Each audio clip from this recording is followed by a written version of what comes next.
মৌলভীবাজারের বড়লেখায় প্রকাশ্যে বাবা ও তার মেয়ের উপর হামলা ও ছিনতাইয়ের ঘটনায় দুইজনকে গ্রেপ্তার করেছে পুলিশ।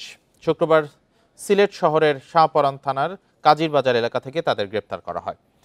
শনিবার দুপুরে জেলার অতিরিক্ত পুলিশ সুপার নোবেল চাকমা জানান, ৩০ জুলাই শিমুলিয়া এলাকায় ব্যাংক থেকে টাকা তুলে ফেরার পথে আব্দুল আহাদ ও তার মেয়ে সুহাদা আক্তারকে অস্ত্র ঠেকিয়ে ২ লাখ টাকা ও মোবাইল ফোন ছিনতাই করে নেয় দুর্বৃত্তরা। ঘটনার পরপরই মামলা করেন তারা। পরে তথ্য প্রযুক্তি ও গোয়েন্দা নজরদারির মাধ্যমে দুইজনকে গ্রেপ্তার করা হয়। এ সময় তাদের কাছ থেকে ১ লাখ টাকা, ছিনতাইকৃত মোবাইল, ছিনতাই ব্যবহৃত দা ও মোটরসাইকেল জব্দ করা হয়। প্রাথমিক জিজ্ঞাসাবাদে অপরাধ স্বীকার করেছে তারা।